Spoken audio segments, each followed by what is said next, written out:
Yeah. Hi everyone, thank you for coming to Ode to the Book, our art show. I'm Nicole, Stephanie Mervine and I co-curated this show together. We're really excited for Stephen Dubov's talk about his art shrines. So thank you guys for coming, and I'll give it to Steve. Woohoo! Okay. I think everybody can hear me. I have a big enough voice. I'm Steve. Hey, Steve. And I make things. I'm not sure exactly if they are sculpture, but they are sculptural.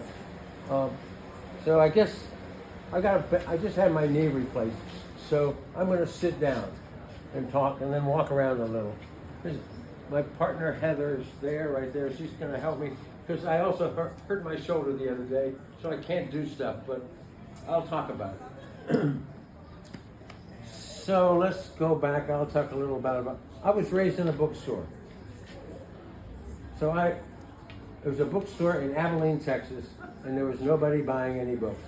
But my job was to sit in the bookstore. So what I did was read. And I was given the ability to read anything. So I did. I read everything. Or not everything, but most everything. And then that was Abilene, Texas. It was not much fun. In 1957, there was no fun whatsoever. I come from New York City, and it was a little shocking to be coming from New York City. I pretty much grew up in the village. And my mother was a beatnik, so I was a baby beatnik. And then when I got to Abilene, Texas, I was an outcast. But skipping a bit ahead, then I went to art school, and I became what I am. Whatever. I went to art school in Kansas City,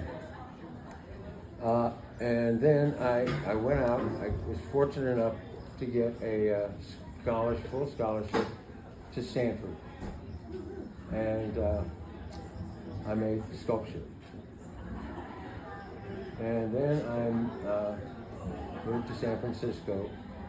I taught university for 10 years. The university, as you may know, doesn't pay much. So I took on some other side jobs. I'm really good with my fingers.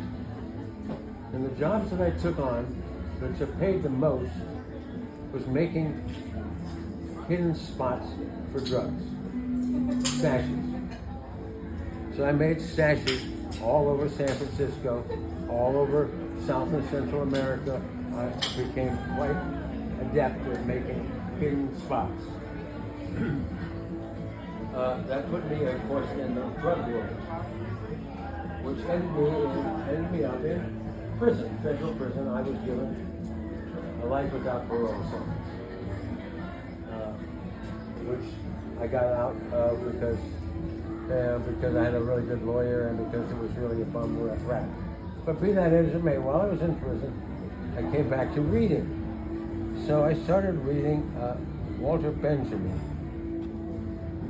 And Walter Benjamin, I can hardly say his name, it's so important. Walter Benjamin said, in the modern world, you're gonna have to hide your art, or it's going to be turned into a commercial product,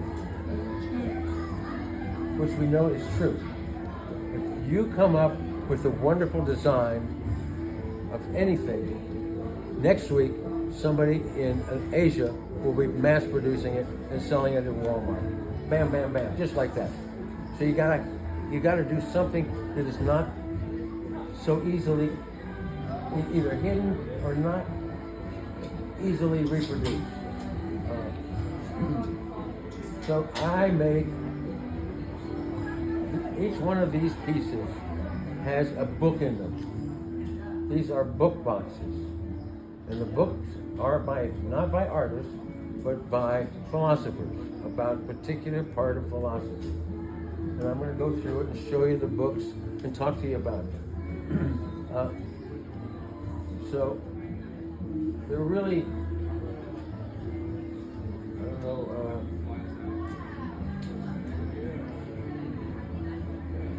this one here by Susan Langer. She is a philosopher of dance. And she talks about that something has to have, to be art has to have significant form. And it's a little dicey to know what significant form is, but you certainly know what insignificant form is, maybe. I'm not sure even that. But hers is about sacrament against entropy. Do you know those terms, what they're about? Entropy, yes, but what's the first one? Sacrament. Sacrament. Sacrament is something that refreshes itself every time. When they take a cracker, it is the life of the Savior, whatever I'm not Christian, but I know that that's a sacrament, right? That glass of wine doesn't wine anymore; it becomes the blood or what, right? I'm not. I'm touchy ground here because I don't know. Entropy is if you take a ball and roll it down the street, after a while it loses energy and dies and becomes without any more energy. It's lost all its energy. Sacrament is the bringing back the energy. It's constantly being refreshed. Sex is a sacrament. It's always fresh. It's always new. It's always interesting, right? Corporate work is probably an entropy. So that's what her part of her thesis is. That the dance is a sacrament, and that when the dancer, who is just a vehicle for the dance, it comes alive again. Every time there's a new. The dance is the same steps, but it's a new dance. So let me put this right over here because I don't want to step on it. Yeah. Let's see here.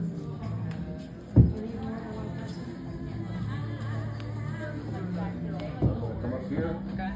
Sorry to step on my toe. You got it? Yeah, I got So who's going to take it? I'll hold it. All right, we hold it. Okay. Now, being Jewish, the Torah is wrapped in a silk container. Many holy books are. I think the Quran is wrapped in that. So here's a silk container for this book. Philosophy in a New Key. And that's what this is about. They're first editions. And so, Coke models. The name is Raymond Loewy. He designed the Coke bottle. He also designed the Avanti, the Studebaker, the railroad engines, the 30s toasters, 20s and 30s. He was the major American designer. And usually, when they first came out, Coke bottles were insignificant. Well, now they're worldwide and they are significant. So I have on here insignificant form, and over here it says insignificant form. So because that was her definition of what makes something art and not art. And the art is what is a sacrament. All art is a sacrament. It refreshes you. It's supposed to shock you in a way awake. That's and of course these are my hands. Okay.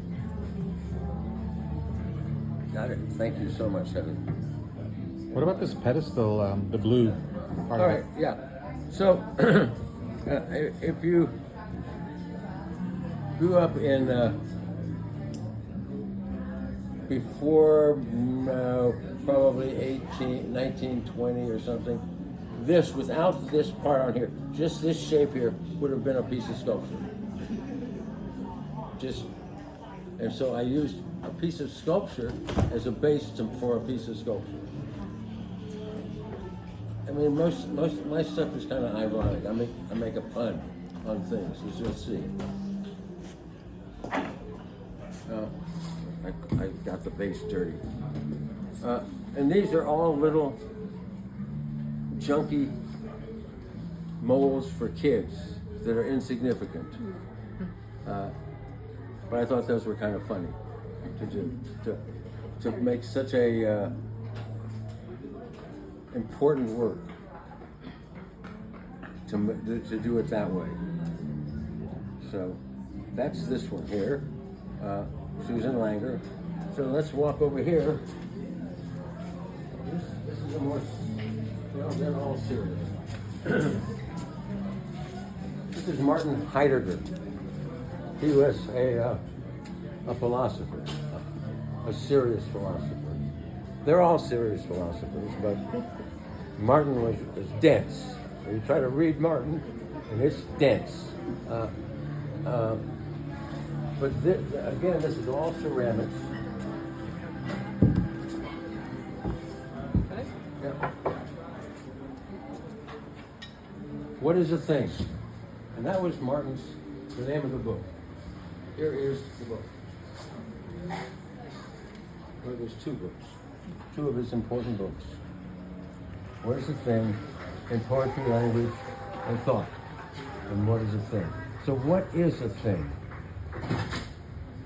I mean, everything's a thing, right? I mean, you call a thing, but what is the thingness? What constitutes that? When you get down to it, everything has to be completely specific. There is really no doubles or something else. It's a specific, this is this, and the thingness is it. So Martin talks about that quite eloquently in a dense language. And what it really did was it sparked the hell out of a guy named Donald Judd. And he went, oh, yeah, I see. So what Donald Judd did, because we all know the name Donald Judd, I hope, right?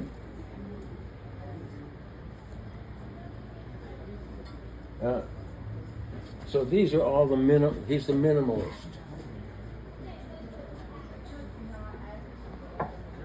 So I wrote them, I took a box that I got from Armadillo Clay right around the corner, and I coated it and coated it and coated it until it was no longer permeable. I could put water on it and would not melt the cardboard. And then I took a mold, a really thick mold off the cardboard box. And then I cast them into clay. Even the bag of clay that was in it, I cast another mold off of that. And then I had a silk screen to print all of this word language on here. And I wrote, all of them have in it or on it, I write to the dead author. And I kind of give them a little poke. Boom. Because I can do that. They're dead. They're not going to fight back. So that's kind of part of the fun. I try to make things as difficult for myself as humanly possible. I make clay nuts and bolts. I make clay hinges. I make clay sliding doors. I make whatever it is I do. I don't like to do things that I've done before. Right? So, let's see, what else can I say about this little baby?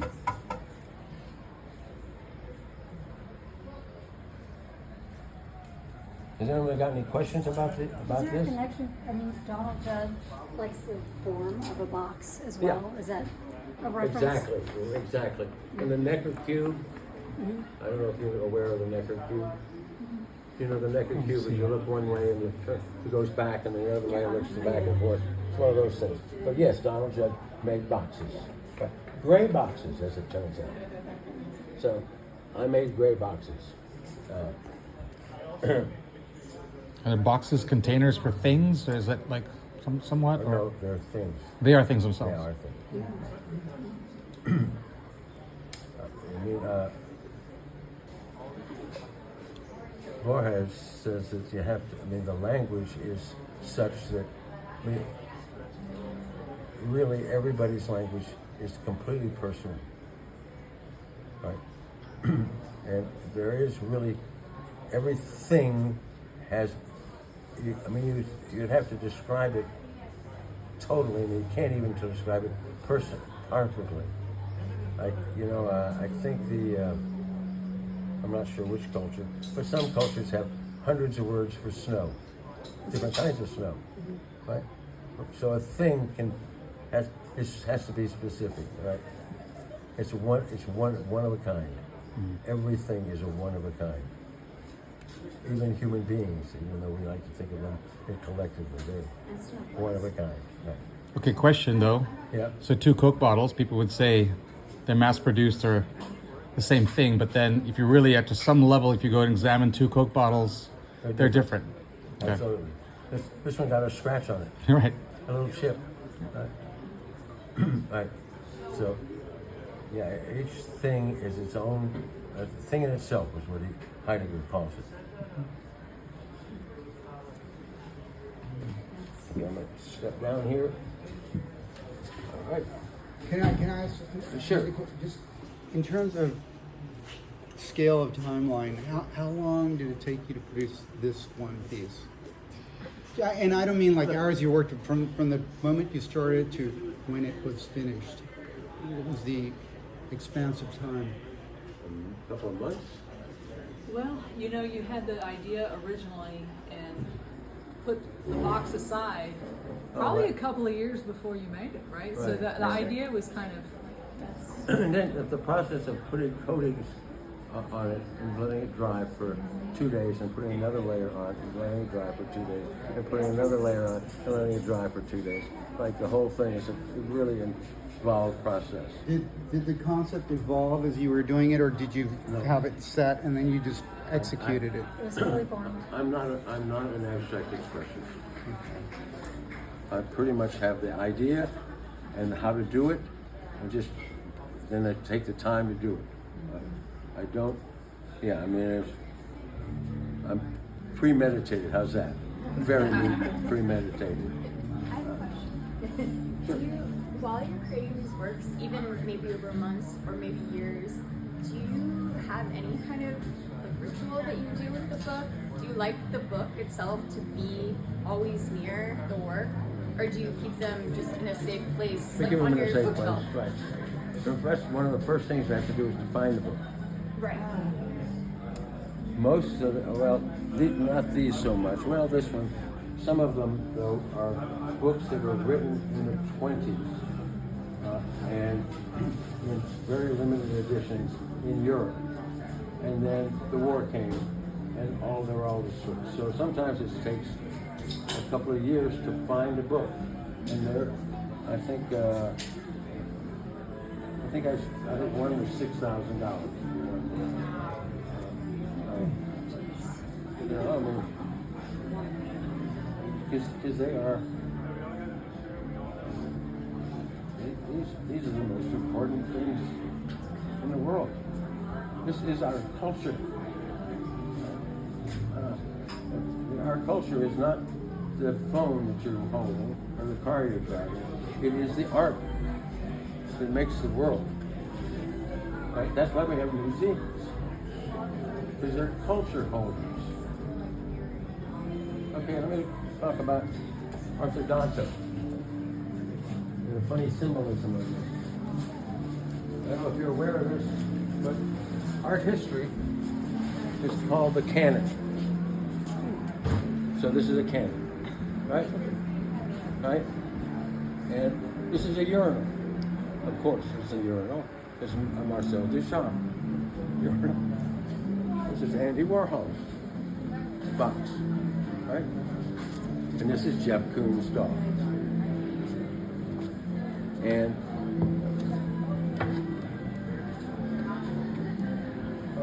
so here's Artie's book.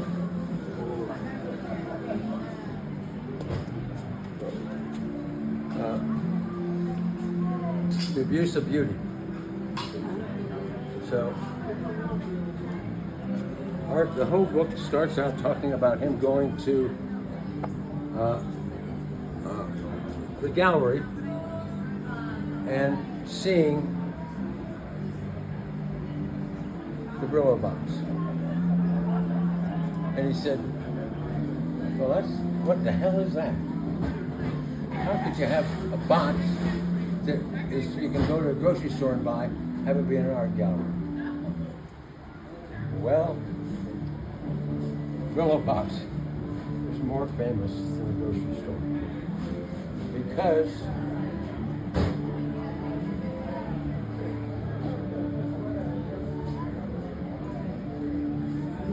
because it symbolizes who we are, where we are at the time that it came about. Just like this Duchampian fountain. Duchamp, this is a urinal, obviously. He called it a fountain because it is a fountain, right? And of course, Jeff Koons is Jeff Koons. So what's happened is the art world, everything has now become an art. Everything's an art. Because, well, I make art. Sure, I make art. I cook beans. Well, there's an art form. I'm an executioner. That's an art form. I make whatever. Everything can be an art form. And if everything's an art form, there is no art. That's a philosophical truism. There can't. If everything is something, then nothing is that. So he points that out quite clearly. And he says at the end of this, The Abuse of Beauty, that what we need is a new paradigm. We can't be saying that the art, everything is art. There's got to be a definition. So that was his thesis. And I'm making fun of it here, right? Going, all right, so everything is art, and here's this. Right? I rather like, it's a rather short book. I would suggest you read it. I mean, what's happened is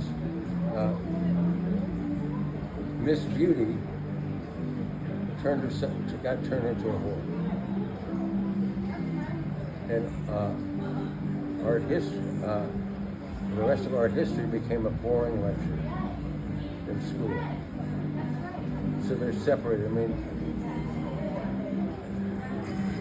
you go to any of the museums now, and they have parties with celebrities, right? So because they need money for funding, so they can keep their staff busy, right? They're not.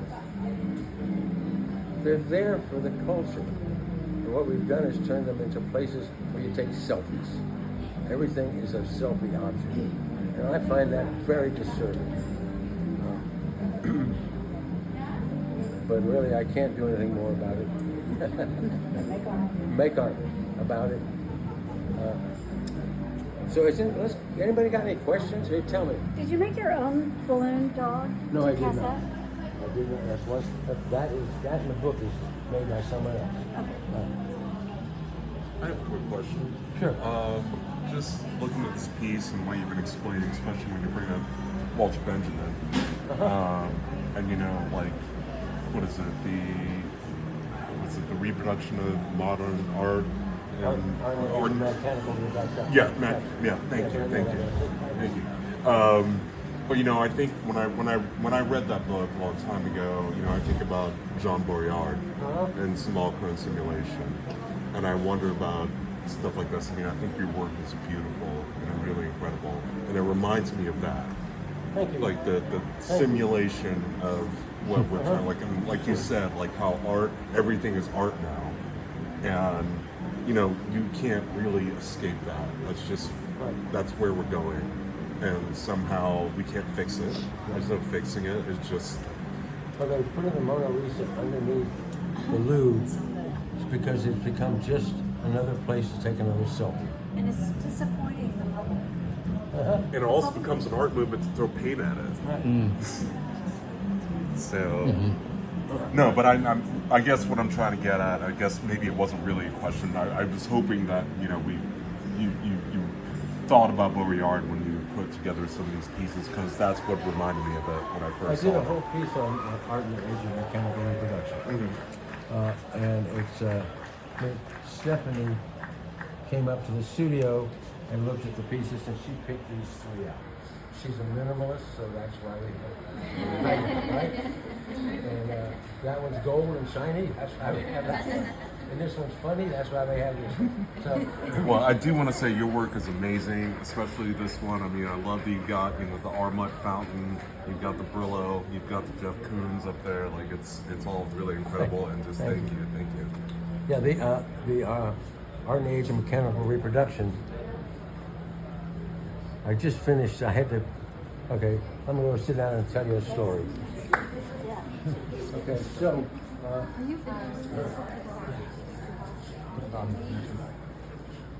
I finished it years ago, and my recently deceased patron paid for it.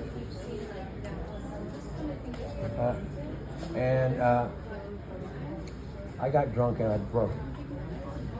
Busted it all up.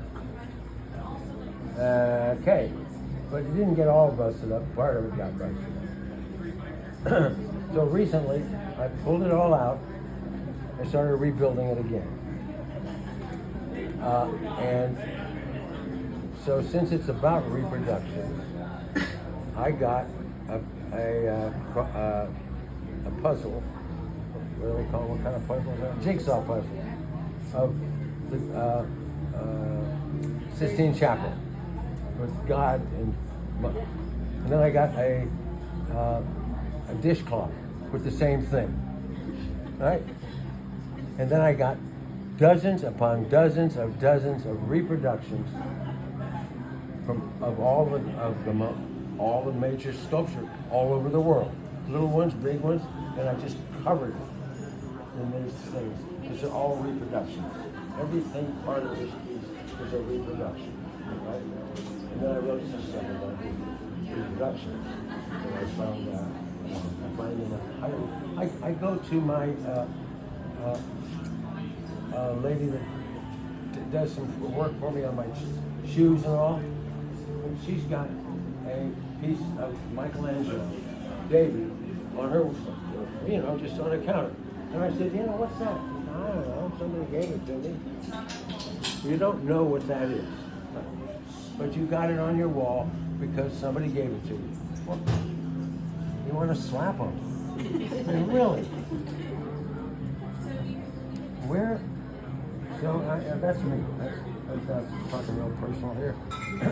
I'm not a fan of reproduction.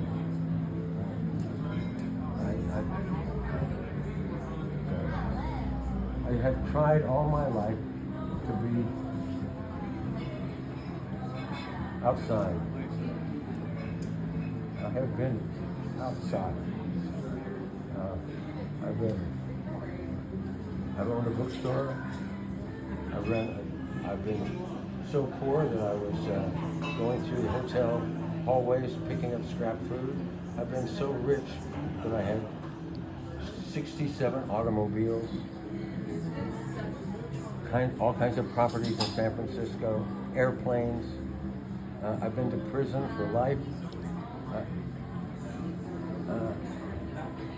I've been all over the world,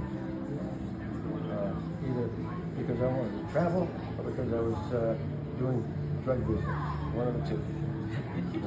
And where I would do drug business, I'd also go to museums.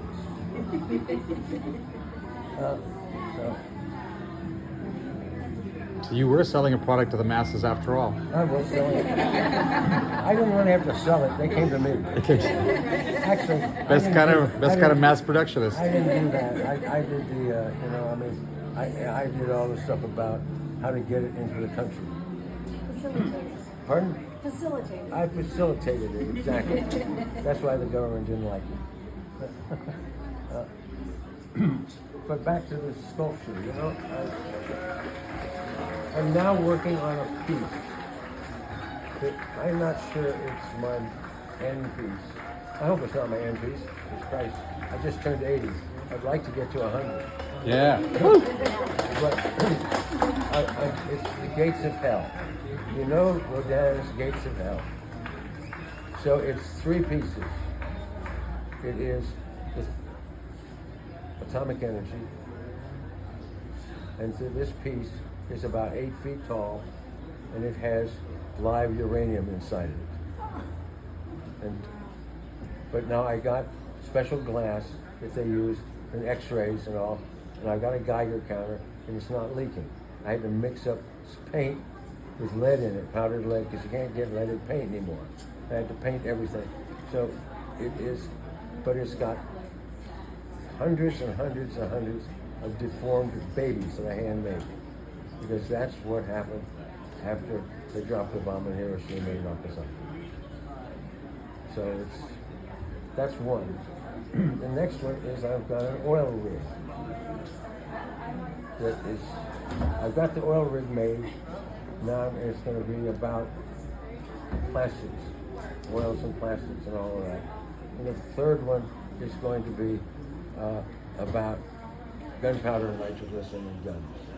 And those are the 3. Those are the 3 things that are killing the world. So I'm working on it. That's a year or 2. I mean, it'll take me about a year to make each one of them. I've got the one, and the other one I've started, so that's what I'm doing. Can I, for context? Pardon? Can I say something for context? Sure. So he's referred to it as the worst of mankind, and that the book shrines are for the best of mankind. Great ideas, art.